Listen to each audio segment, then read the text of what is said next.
आगरा में डॉक्टर भीमराव अंबेडकर जी की 134वीं जयंती पर आवास विकास कॉलोनी में सजी भीमनगरी में डॉक्टर अंबेडकर के अनुयायियों का उत्साह देखते ही बना।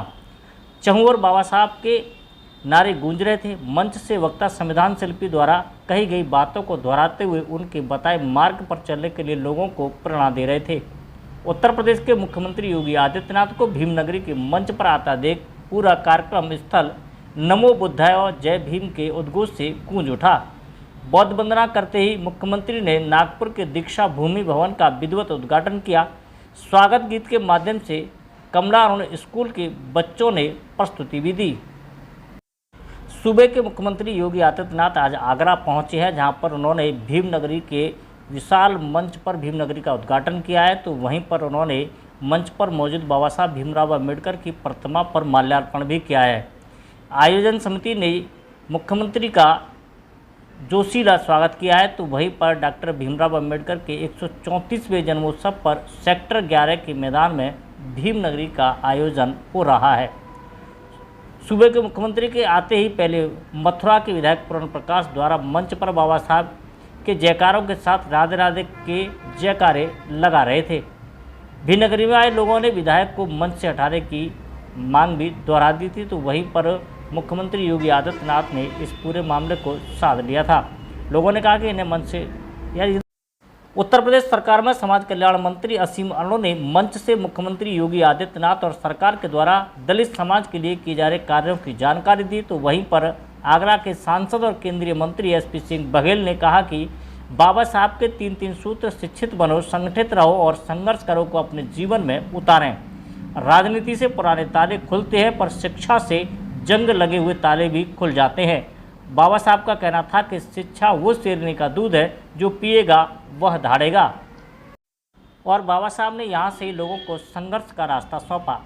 बाबा साहब के संदेश में कहा कि संगठित रहो, संघर्ष करो और अपने हक के लिए लड़ो, अंधभक्त बनकर नहीं। जो आदमी संविधान का अपमान करता है वो बाबा साहब का अवमानना कर रहा है। बाबा साहब ने प्रत्येक भारतीय को मताधिकार का अधिकार दिलाया और इसी कारण भारत विश्व में सबसे बड़ा लोकतंत्र स्थापित कर पाया है। मुख्यमंत्री ने डॉक्टर भीमराव अंबेडकर के सिद्धांतों को अपनाने का आह्वान भी किया।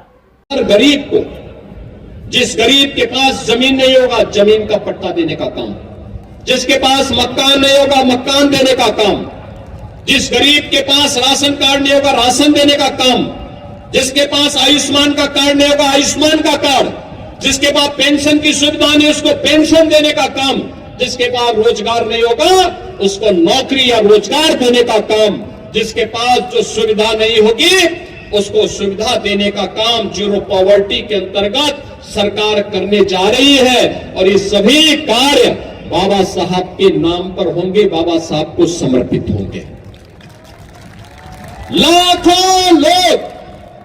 लाखों लोग इससे प्रेरित होंगे। आपने पिछले 10 वर्ष में प्रधानमंत्री मोदी जी के नेतृत्व में बदलते हुए भारत को देखा है। आपने देखा होगा भारत दुनिया के अंदर, दुनिया की आबादी 800 करोड़ से अधिक है। 800 करोड़ में से 140 करोड़ का भारत है। 140 करोड़ अकेले भारत में, 800 करोड़ में अकेले भारत एक देश है। अकेला भारत एक देश है जहां पर कोविड कालखंड से 80 करोड़ लोगों को फ्री में राशन की सुविधा का लाभ प्रधानमंत्री मोदी जी दे रहे हैं। 50 करोड़ लोगों को आयुष्मान भारत के अंतर्गत 5 लाख रुपए की सुविधा प्रधानमंत्री मोदी जी दे रहे हैं। 12 करोड़ गरीबों के घर में एक शौचालय बनाने का काम हुआ है। 12 करोड़ घरों में उज्ज्वला योजना का कनेक्शन पहुंचा है।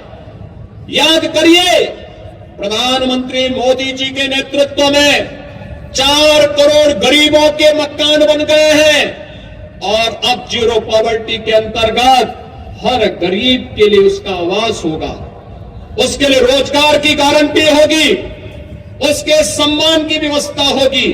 और अब यह क्रम आगे बढ़ रहा है और यही क्रम तो बाबा साहब के सपनों को साकार करने का कार्यक्रम है।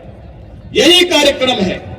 आपने देखा होगा जब देश के अंदर नई संसद बनी थी नई संसद में बाबा साहब के द्वारा बनाए गए संविधान की मूल प्रति को अपने सिर में लेकर के प्रधानमंत्री मोदी जी ने सबसे पहले संसद भवन में स्थापित करने का काम किया था और बाबा साहब के इन सपनों को साकार करने के संकल्प के साथ पूरी संसद को कहा था कि बाबा साहब का सपना तब साकार होगा जब हर गरीब के जीवन में, हर दलित और वंचित के जीवन में हम व्यापक परिवर्तन का काम करेंगे। बहनों और भाइयों, आज मैं आपके बीच आया आपसे यही कहने के लिए, आप आगरा में रहते हैं, याद करिए, एक भारत है 80 करोड़ लोगों को फ्री में राशन की सुविधा का लाभ दे रहा है और दूसरी तरफ पाकिस्तान है, 1 जून रोटी के लिए लोग तरस रहे हैं। पाकिस्तान के हालात क्या हैं, किसी से छुपा हुआ नहीं है। ये लोग जो गुमराह करने के लिए आते हैं, इनका मुंह बंद हो जाता है बांग्लादेश के अंदर हिंदुओं पर होने वाले अत्याचार पर। याद करिए, बांग्लादेश के अंदर वो हिंदू कौन है? बहनों और भाइयों, ये कोई और नहीं, ये सभी दलित और गरीब हिंदू वहां पर है, वही अत्याचार का शिकार होता है। जब प्रधानमंत्री मोदी जी ने और गृह मंत्री अमित शाह जी ने उन दलित हिंदुओं को जो भारत आ चुके थे, पाकिस्तान से, बांग्लादेश से, अफगानिस्तान से, चाहे वह दलित हिंदू रहा हो, बौद्ध रहा हो, सिख रहा हो, उसको जब भारत की नागरिकता देने के लिए सिटीजनशिप अमेंडमेंट एक्ट लाए थे, यही कांग्रेस, यही समाजवादी पार्टी यहां पर देश के अंदर कितना हिंसक आंदोलन की थी।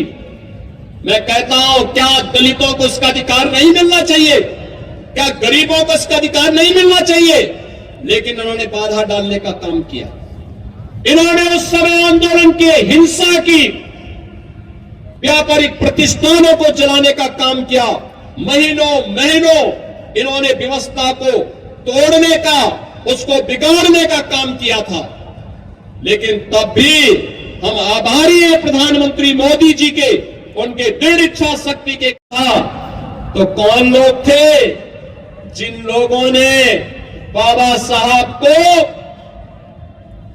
उनकी योग्यता के बावजूद और सबसे योग्य सदस्य होने के बावजूद, जिन्होंने विदेश अर्थनीति से संबंधित समितियों में स्थान नहीं देने दिया? कौन लोग थे जो बाबा साहब को परास्त करने की साजिश का हिस्सा बने थे? उन्हें 1970 में पद्म पुरस्कार से सम्मानित कर रहे थे। ये कोई और नहीं थे, ये वही कांग्रेस है जिसके आज के नेता कथित संविधान की प्रति लेकर के जनता को बेवकूफ बनाने का काम कर रहे हैं। ये वही कांग्रेस है जिसने बाबा साहब भीमराव अंबेडकर के द्वारा बनाए गए संविधान को समय समय पर अपमानित करने का काम किया। कौन नहीं जानता है बाबा साहब के द्वारा बनाए गए संविधान की प्रस्तावना को बदलने का काम